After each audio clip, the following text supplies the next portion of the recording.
menanggapi, kasus yang viral saat ini seperti apa sih Bu tentang anak kecil yang tega menghabisi, orang tuanya dan juga neneknya? Sekarang kita lihat apa yang terjadi. Sebetulnya menurut pengakuannya itu dia telah melakukan karena adanya bisikan. Tapi kita juga jangan begitu saja percaya. Tapi kita lihat faktor-faktor apa yang ada. Karena jadi kejadiannya juga terjadi ya serentak tanpa sebelumnya perkelahian atau apa, tiba-tiba membunuh. Lalu ada bisikan. Jadi kemungkinan itu suatu halusinasi. Halusinasi terjadi apa? Kapan? Itu kalau ada halusinasi, ada suatu penyakit jiwa.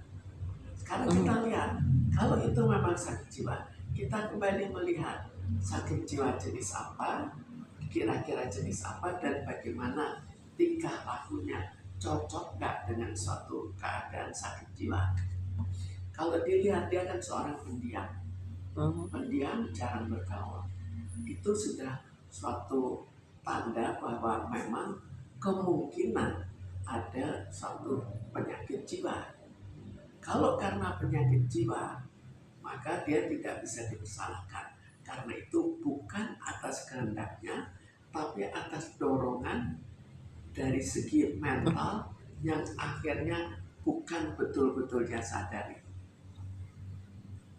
Tapi kalau dibilang sakit jiwa itu, seperti apa sih? Artinya kan dia sekolah, dia memang orang yang introvert atau mungkin dia, kena di syarafnya atau mungkin seperti apa sih, Bu? Dia jelas seorang introvert, tapi kita jangan menganggap orang sakit jiwa tidak bisa sekolah. Tetap bisa sekolah, kan tinggal tarafnya. Jangan mengambil yang taraf jauh terlalu berat yang memang tidak bisa apa-apa. Tapi kalau tidak terlalu berat tapi cukup berat saja, dia tetap bisa sekolah. Tapi pada suatu hari, jika tiba-tiba muncul bisikan, maka dia bisa bertindak sesuatu sesuai dengan arahan dari bisikan itu. Mental health gitu ya, Bu? Ya, jiwanya terganggu. Hmm. Oke, mungkin, kalau misalnya hal seperti ini, eee, kan ibarat kata kan dia dari keluarganya, apakah mungkin kedua orang tuanya nggak paham dengan kondisi anaknya gitu loh? Ya mungkin anaknya kan pendiam. Pendiam dianggap itu sebagai sifatnya. Tapi kalau sudah terlalu pendiam, kalau tidak mau bergaul, kita perlu mengecek lebih lanjut dan perlu dibawa untuk dicek kesehatan jiwanya. Jangan sampai akhirnya dia kena sakit jiwa dan terlambat diobati.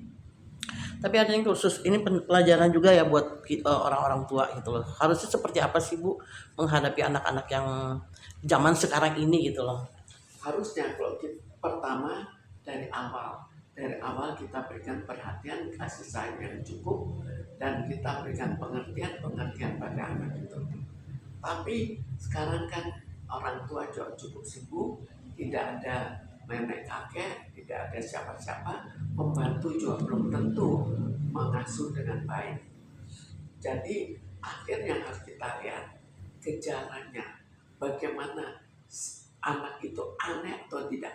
Mestinya ada beberapa keanehan, tapi barangkali orang tuanya tidak mau membawa untuk berobat Bu, karena adanya stigma. Bu, apakah sebenarnya orang introvert itu bisa dikatakan apakah di dalam dirinya banyak tekanan Bu yang terpendam yang nggak diungkapkan gitu? Introvert suatu sifat. Sifat itu bisa sifat sampai pada terbatas itu karakternya, atau bisa sampai terlalu berlebih dan merupakan salah satu gejala dari gangguan jiwa. Mungkin mungkin ini bisa dikatakan luapan emosi dia setelah mungkin keluar akhirnya undang-undangnya dia melakukan tindakan itu. Sekarang luapan itu kita harus bedakan. Ada luapan. Luapan itu apakah luapan itu sampai melakukan pembunuhan? Atau luapan itu sekedar untuk kita memperdebatkan.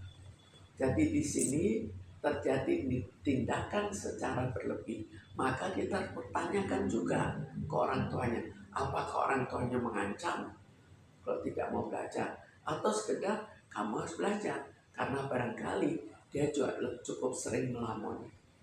Tapi Bu, kemarin kan sempat aku wawancara juga sama Menteri Pemberdayaan Perempuan dan Anak, Perlindungan Anak, Arif Fatul Khairi. Dia bilang bahwa eh, dia sangat konsen gitu terhadap kasus ini, bahkan sampai dia tuh nggak bisa jawab karena saking terharunya gitu loh, karena dibilang ini anak-anak baik, bukan anak yang ini, bahkan bahkan kan di berita-berita juga eh, negatif narkoba, artinya memang bukan bukan anak yang nakal gitu loh Bu, tapi ternyata bisa melakukan ini.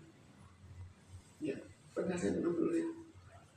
Ibu, jadi melihat yang tadi aku cerita tadi, seperti apa sih Bu sampai menteri pun konsen dengan terhadap permasalahan ini Bu? Ya, memang kalau lihat seperti ini kelihatannya parah sekali. Tapi sebetulnya kalau itu sakit jiwa, seandainya itu sakit jiwa, itu wajar bahwa dia lakukan karena dia tidak sadar. Itu tergantung pada apa yang dia dengar. Walaupun yang dia dengar itu adalah halusinasi. Jadi, tapi seandainya memang itu sakit jiwa, itu juga parah. Kenapa sakit jiwa begitu meningkat? Sakit jiwa itu kan suatu penyebabnya diawali dari pendidikan yang kurang, bukan pendidikan ini, tapi pengelolaan anak yang kurang baik. Akhirnya membuat stres yang tinggi. Mungkin lingkungannya juga menambah stres. Akhirnya jadi sakit jiwa.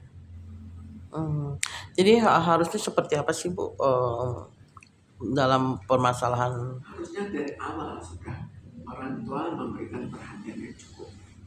Tapi apakah